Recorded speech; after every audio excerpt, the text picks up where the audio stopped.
Welcome back. In tonight's episode, we're diving into one of the most unsettling legends to ever come out of Hong Kong's retail history. This story takes place in one of the busiest shopping districts in Causeway Bay, inside a department store that once stood proud on a corner lot where thousands of shoppers pass through every single day. The building doesn't exist anymore. It was demolished in 2018. But the people who work there, especially the night security guards, they remember, and what they remember keeps them up at night even now, years later. This isn't just some urban legend passed around by teenagers trying to scare each other. This story was documented. There were reports filed, security footage reviewed, and multiple witnesses, all credible people with jobs and families, all saw the same impossible thing happen night after night. So, what exactly happened inside that department store? What did those security guards see that made grown men refuse to work alone on the third floor ever again? And why, when the building was finally torn down, did the demolition crew discover something behind the walls that made even the most skeptical investigators go pale? Well, let's just say that some things in this world don't stay still when they're supposed to, and some faces you see in a crowd might not belong to anyone living at all.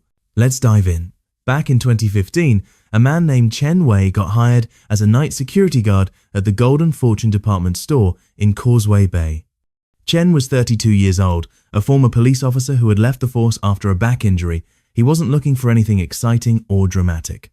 He just needed steady work with decent pay, something that would let him support his wife and young daughter without putting too much strain on his body. The Golden Fortune was a 6-story building that had been around since the 1972nd.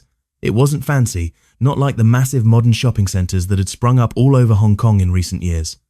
But it was reliable, local, the kind of place where older residents still shopped because they knew the layout and trusted the vendors. During the day, the building buzzed with activity. The ground floor had cosmetics and accessories. The second floor was women's clothing. Third floor was men's fashion and children's wear. Fourth floor had home goods and electronics. Fifth floor was the food court. And the sixth floor, well, that was mostly storage and administrative offices. Chen's shift ran from 10 p.m. to 6 a.m. The store closed at 9 p.m. and by the time he arrived, the last of the cleaning crew would be wrapping up. His job was simple: make rounds every 2 hours. Check that all the doors were locked. Make sure no one had snuck in to steal merchandise or vandalize the place. Watch the security monitors. Document anything unusual in the logbook. It was supposed to be boring work. The kind of job where nothing ever happens. On his first night, the senior guard, a man named Lao Zhang, who had worked there for over 15 years, walked Chen through the entire building. They started on the ground floor and worked their way up. Lao Zhang pointed out which doors tended to stick, which windows didn't lock properly, and where the electrical panels were located in case of an emergency. Everything seemed normal until they reached the third floor. The third floor was dedicated to fashion. Mannequins stood throughout the space, displaying the latest styles. Men's suits on the left side, women's dresses in the center, children's clothing on the right. There must have been at least 40 mannequins scattered across that floor, maybe more. Some stood on platforms, others were positioned in window displays.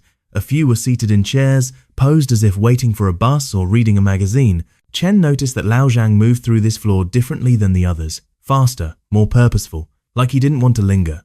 When they finished the round and returned to the security office on the ground floor, Chen asked him about it. "Why did you rush through the third floor? Is there something I should know?" Lao Zhang was quiet for a moment. Then he poured himself a cup of tea and sat down heavily in his chair. He looked at Chen with an expression that was hard to read. Not quite scared, more like resigned. "Just pay attention up there," Lao Zhang finally said. "If you notice anything strange, anything at all, write it down in the logbook. Don't try to rationalize it. Don't convince yourself you're seeing things. Just write it down and make sure you're never up there alone for too long." Chen wanted to ask more questions, but Lao Zhang had already turned his attention to the security monitors. The conversation was clearly over. For the first week, Chen's shifts were uneventful. He made his rounds, checked the doors, watched the monitors. Everything was exactly as it should be. The building was quiet, empty, just row after row of merchandise sitting in the dark, waiting for morning to come. But on his 8th night, something changed. Chen was doing his 2 a.m. round.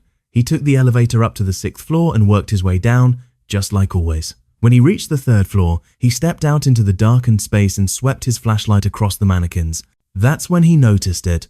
One of the mannequins, a female figure wearing a red dress, was facing a different direction than it had been 2 hours earlier.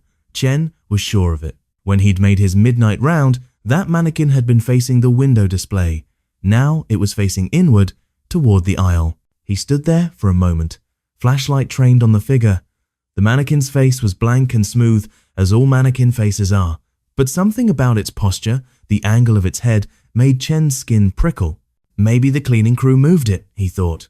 Or maybe I'm remembering wrong. He made a note of it mentally but didn't write it down. He finished his round and returned to the security office. But 2 hours later at 4 a.m., when he made his next round, 3 more mannequins had changed position. Chen stood in the middle of the 3rd floor, his flashlight beam cutting through the darkness. He wasn't imagining this. He couldn't be. The male mannequin in the business suit that had been standing near the elevator was now positioned at least 2 meters away, closer to the children's section. The child-sized mannequin that had been seated in a small chair was now standing upright, and the female mannequin in the blue evening gown had rotated completely, now facing the opposite direction. Chen's heart hammered in his chest. He pulled out his phone and took photos of each mannequin. Then he quickly walked the entire floor, documenting every single figure's position. When he returned to the security office, Lao Zhang was just arriving for a shift overlap before the morning handover. Lao Zhang, Chen said, his voice tight, something is happening on the 3rd floor. Lao Zhang didn't look surprised. He just nodded slowly and gestured for Chen to sit down. Then he pulled out a thick logbook from a locked drawer. It wasn't the official logbook that management reviewed. This was something else. A personal record that Lao Zhang had been keeping for years. He opened it to a page marked with a red tab and pushed it across the desk to Chen. The entries went back over a decade. Different guards, different years, but the same observations repeated over and over. Mannequins on the 3rd floor changing position, moving when no one was watching, turning to face the elevators or the stairwells as if waiting for something. Some of the entries were more disturbing than others. One guard had written that he'd seen a mannequin's hand that had been pointing downward, now pointing directly at the security camera.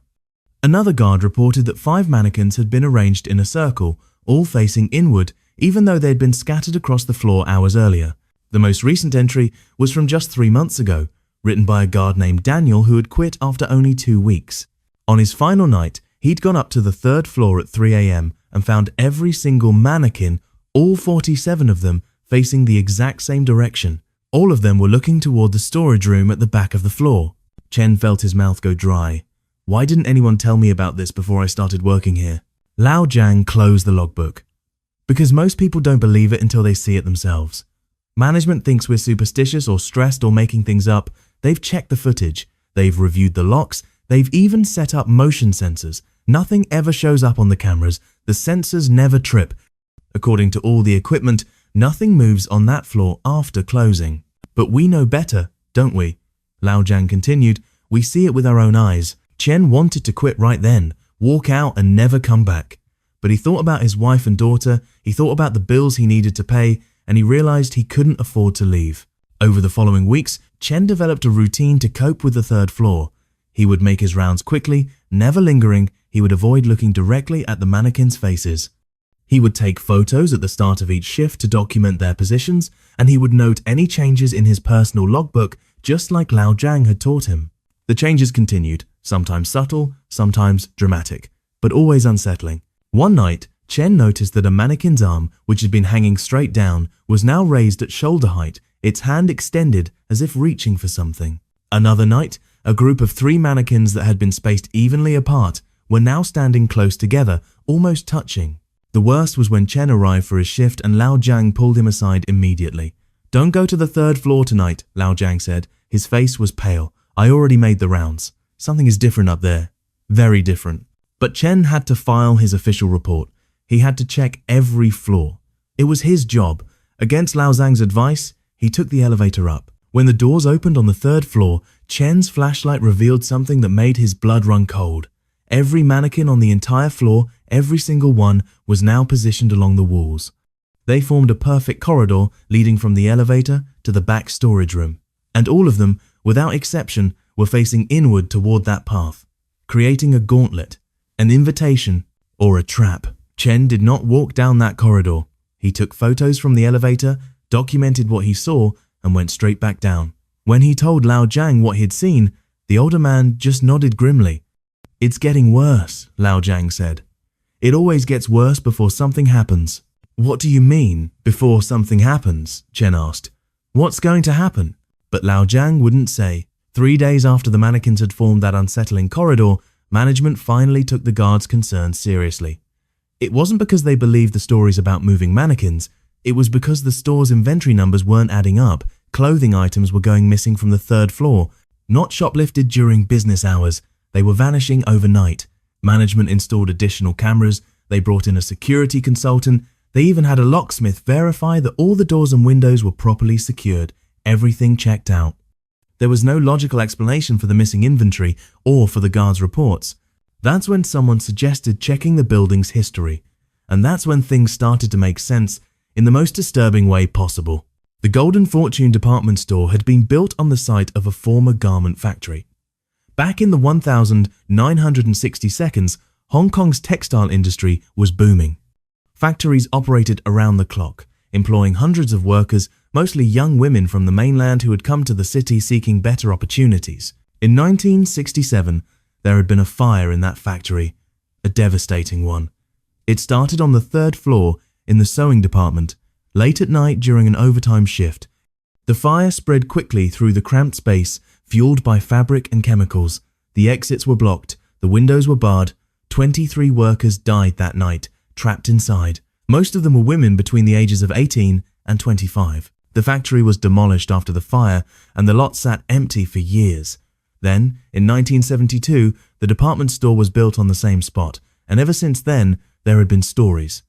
Staff who refused to work late shifts, customers who complained about feeling watched on the 3rd floor, cleaning crews who heard footsteps and voices when the store was empty. But it wasn't until 2011 that someone made the connection to the mannequins. That was the year the store underwent a major renovation. They updated the 3rd floor, bringing in new fixtures and displays, and they ordered a shipment of new mannequins to replace the old ones. The shipment arrived from a supplier in Shenzhen. Nothing unusual about that. Department stores ordered mannequins all the time, but these mannequins were different. They had been manufactured using a new technique that incorporated recycled materials, including, according to the supplier's records, plastics and resins reclaimed from demolished buildings and old factories in the Guangdong province. No one could confirm it with absolute certainty. The records were incomplete, but the timing lined up too perfectly. The old garment factory where the fire had occurred had been in Guangdong province. Its materials had been sold for scrap and recycling after demolition. It was possible, just barely possible, that some of those materials had eventually found their way into the mannequins now standing on the 3rd floor of the Golden Fortune department store. The same floor where 23 workers had died in flames more than 50 years ago. Chen didn't know if he believed in ghosts or spiritual attachment to physical objects. But after Lao Jiang showed him the research, after he read the news articles about the fire and saw the photos of the young women who had died, he couldn't shake the feeling that something was deeply wrong with those mannequins. It got worse after the discovery. Much worse. The mannequins became more active, more aggressive in their movements.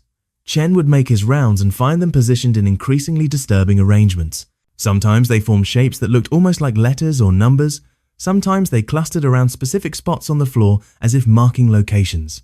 One night, Chen found 13 mannequins, all female figures, arranged in a tight circle in the center of the 3rd floor. In the middle of the circle was a pile of burned fabric scraps. No one knew where the fabric had come from. It wasn't part of any current inventory. When tested, the fabric was determined to be over 50 years old, and it showed signs of fire damage. Chen started having nightmares. He would dream of standing on the 3rd floor, surrounded by mannequins that slowly turned their blank faces toward him. In the dreams, the mannequins would start to move, their joints cracking and popping as they stepped down from their platforms and walked toward him with jerky, unnatural movements. He wasn't the only one affected. Lao Jiang admitted that he'd been having similar dreams for years. 2 other guards who worked alternate shifts reported the same thing. And one of the day shift managers confessed that she sometimes felt physically ill when she had to spend time on the 3rd floor, as if the air itself was wrong there. Management wanted to ignore the problem. Bad publicity was bad for business. But they couldn't ignore what happened next. It was March 17th, 2016. Just after 3 a.m., Chen was alone in the security office. Lao Jiang had called in sick, something he never did. The building was quiet, except for the hum of the ventilation system and the occasional creak of old pipes settling. Chen checked the security monitors. All 6 floors appeared normal, empty, still. He made a note in the logbook and prepared to start his round, but something made him pause. On the monitor showing the 3rd floor, just for a split second, he thought he saw movement. A flicker, a shadow passing in front of one of the cameras. He rewound the footage and watched it again. Nothing. Just the same static image of mannequins standing in their designated spots. Maybe I'm more tired than I thought, Chen told himself, but his hands were shaking as he grabbed his flashlight and keys. He took the elevator up to the 6th floor and began working his way down, just like always. 6th floor clear, 5th floor clear, 4th floor clear, everything normal, everything fine. But when he pressed the button for the 3rd floor, the elevator seemed to take longer than usual to arrive. And when the doors finally opened, Chen's flashlight beam revealed something that made him freeze completely. Every single mannequin on the 3rd floor was gone. The platforms were empty, the displays were bare. The entire floor was completely vacant except for racks of clothing and empty fixtures. 47 mannequins had simply vanished. Chen's breathing became shallow. His first instinct was to get out, to run back to the elevator and call the police. But training kicked in. He had to do his round. He had to check every corner of the floor. He forced himself to step out of the elevator. The silence was oppressive. Not peaceful or calm, but heavy and wrong, like the air before a thunderstorm. Chen's flashlight beam swept across empty display platforms and abandoned clothing racks. Where could they have gone? How could anyone move 47 mannequins without making noise or triggering alarms? That's when he heard it. A soft sound coming from the back of the floor, from the storage room. It sounded like fabric rustling, like clothing being moved, like footsteps on tile. Chen approached the storage room slowly. The door was slightly ajar, which shouldn't have been possible because that door was supposed to be locked at all times. He pushed it open with his foot, keeping his flashlight raised, and what he saw inside would haunt him for the rest of his life. All 47 mannequins were packed into the storage room. They were arranged in tight rows, facing outward toward the door, facing him. In the beam of his flashlight, their blank faces seemed almost expectant. Their frozen expressions, neutral and emotionless during the day, now looked menacing in the darkness. And in the very back of the storage room, barely visible behind the crowd of mannequins, Chen saw something else. Something that made his blood turn to ice. There was a door he had never noticed before. An old door, painted over multiple times.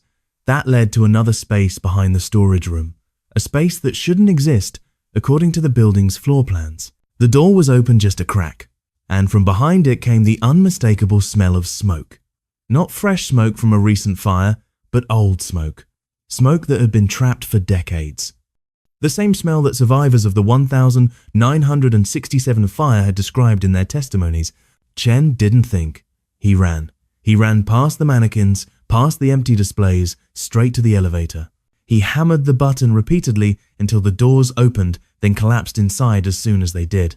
When he reached the ground floor, he immediately called the police and the fire department. When emergency services arrived, they found exactly what Chen had described. All the mannequins crowded in the storage room. And behind the storage room, hidden by a false wall that had been constructed sometime in the 1970 seconds, they found another space. A small room, maybe 4 meters by 4 meters. Inside that room were the remains of the old factory's 3rd floor. Scorched beams, melted machinery. And underneath decades of dust and debris, they found personal items that had belonged to the workers who died in the fire. Burned shoes, melted jewelry, the twisted remains of sewing machines. It was as if that section of the original building had simply been sealed up and forgotten when the department store was built. Entombed behind new walls, abandoned, the department store closed permanently 2 weeks later. Management cited structural concerns and declining profits, but everyone who had worked there knew the real reason. The building was sold, then demolished in 2018. Before the demolition, a proper Buddhist ceremony was held on the site. Monks came to perform rituals for the workers who had died in the 1967 fire. Their names were read aloud, incense was burned, prayers were offered, and during the demolition, when workers were clearing out the remaining inventory, they found something that confirmed everyone's worst suspicions. Inside several of the mannequins, embedded in the recycled plastic material that formed their bodies, were fragments of melted metal and scorched fabric. Physical traces of the old factory. Physical traces of the fire. Those mannequins had quite literally been made from the remains of the building where 23 young women had died. And somehow, in ways that no one could fully explain, the trauma of that night in 1967 had become part of them. Chen never worked as a security guard again. He got a job in construction, working outdoors in daylight. He says he still dreams about that night sometimes. About opening the storage room and seeing all those mannequins facing him, about the smell of old smoke, about the door that led to a room that shouldn't exist. And sometimes, even now, when he passes a department store and sees mannequins in the window display, he can't help but wonder. He wonders if they're really as still as they appear. He wonders if they wait until no one is watching, and he wonders what they might be trying to say with their silent movements and their blank, unreadable faces. Because some things don't rest easy. Some tragedies leave marks that go deeper than scars on buildings or entries in history books. Sometimes those marks become part of the physical world in ways we can't understand, and sometimes, just sometimes, the dead find ways to remind us that they're still here, still waiting, still watching, still moving in the dark,